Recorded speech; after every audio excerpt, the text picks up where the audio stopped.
You wake up to the sound of a bell, not a church bell calling you to prayer. A different bell, a slower one. The kind that means someone in your village did not wake up at all. Your first thought is not fear. It is calculation. How many doors past your own? How close the sickness has come. This is medieval Europe, somewhere between the 12th and 17th centuries, in a small farming village far from any city wall. You do not have a thermometer. You do not have antibiotics. You do not have a phone to check how many cases are nearby. You have a bell, a priest's count, and your own eyes. Your world right now is built entirely around comfort you do not know you are missing. Clean water from a tap. A pharmacy down the street. A number on a screen that tells you exactly how dangerous today is. None of that exists for you anymore. What you have instead is rumor, smell, and instinct.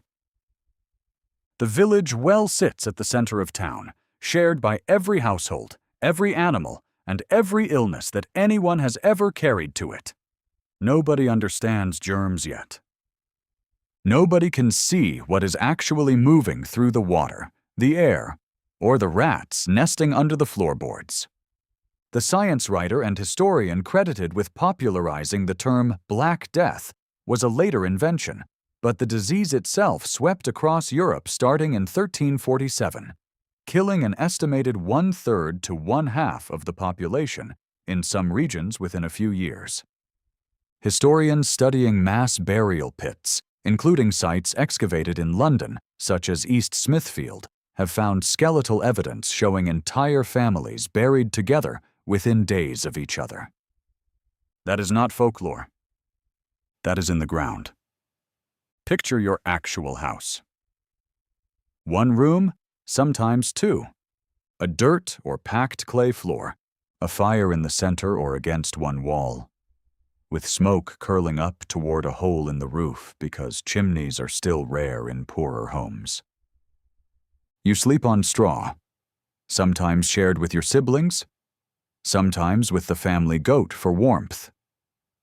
The straw is changed only a few times a year. It holds on to sweat, lice, and whatever your body has been fighting off quietly for weeks. You do not know this yet, but the same fleas living in that straw and on the rats sharing your walls are part of the chain spreading the disease that the bell is now counting. Food does not arrive in sealed packaging or labeled containers. Grain is stored in sacks that rats can chew through overnight, and salted meat hangs from rafters where flies move freely between it and anything else in the room. A bad harvest the year before this outbreak means many villagers are already weaker than usual, their bodies running on less food and less sleep, which makes whatever sickness arrives next even harder to fight off. Researchers studying historical famine and disease patterns have repeatedly found this same grim pairing. Hunger first, then disease arrives to finish what hunger started. This sounds primitive, but it makes a strange kind of sense once you understand what people actually believed was happening. Most villagers, and even most physicians, believed disease traveled through bad air, called miasma. They believed smells themselves could carry sickness. So when the bell rings and the fear spreads, the response is not isolation in the way you would expect. It is smoke. Villagers burn herbs, juniper, and sometimes tar in the streets, trying to push out the bad air with stronger smells. Doctors who can afford it wear long leather robes and beaked masks stuffed with dried flowers, vinegar-soaked sponges, or herbs, believing the beak filters the poisoned air before it reaches them. You have likely seen that mask in a costume or a painting. It feels theatrical now. In your village, it would mean someone official has finally arrived, and that the situation has gotten bad enough to call them. Before that mask ever appears, though, the early signs move through the village in quieter ways. A neighbor stops coming to draw water at the usual hour. A dog that used to bark at every passerby goes silent because no one is feeding it anymore. Smoke rises from a chimney at the wrong time of day because someone inside is burning herbs they hope will protect them. You start reading your village the way you might read a room today, watching for the small signal that something has shifted before anyone says a word. But this is where it gets worse. The plague does not always show itself the same way. Sometimes it appears as swollen, blackened lymph nodes in the neck, armpit, or groin, called buboes, which is why historians call this form bubonic. Sometimes it moves into the lungs, spreading directly from a cough or a breath, which is the form that kills the fastest, sometimes within a single day of the first symptom. Researchers who study historical epidemiology, including work building on records from Cambridge and other English parish archives, have shown that in the worst outbreak years, some communities lost over half their population in a matter of months. Half. Not over years. Months. Try to imagine your own street with half the houses suddenly empty. Not moved away. Empty because everyone inside is gone. The strangest part is not the disease itself. It is what the disease does to the people who survive it. Trust collapses first. Neighbors who shared wells and tools for generations start avoiding each other's shadows. Some villages turn to blame, accusing outsiders, travelers, or marginalized groups of causing the sickness, a pattern historians have documented, repeating across multiple outbreaks in different centuries. Fear does not just spread the disease. It rewrites how people treat each other. Even simple daily routines change shape. Funerals that once involved the whole village now happen quickly, sometimes at night, sometimes without the full rites a family would normally expect.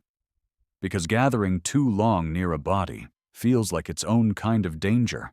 Gravediggers, often men already considered low status in the village hierarchy, suddenly become some of the most needed and most avoided people in the community at the same time, paid to do the one job no one else will touch.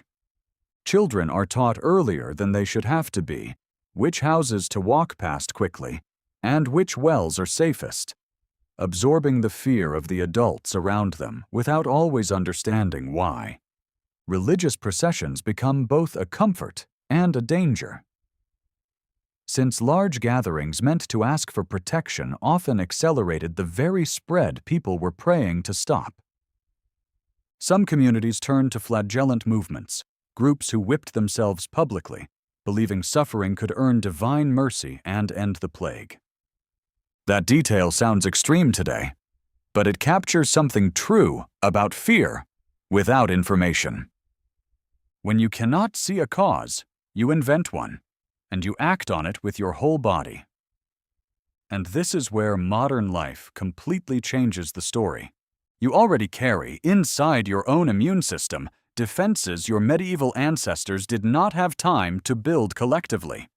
Centuries of exposure, evolution, and eventually vaccination and antibiotics changed the relationship between humans and this specific bacterium, Yersinia pestis, the organism identified by researchers, including Alexandra Yersin, in the 1890s as the cause of plague.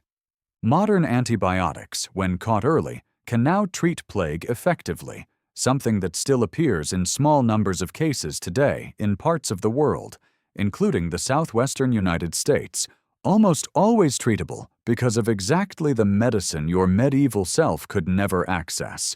Your medieval self has none of that. Your medieval self has the bell, the smoke, and the choice to either flee to another village, risking spreading the sickness further, or encountering it somewhere new, or stay and wait, hoping your house is not the next one counted. Here is the detail that tends to surprise people most. Some villages, after losing so much of their population, found something unexpected on the other side of the disaster.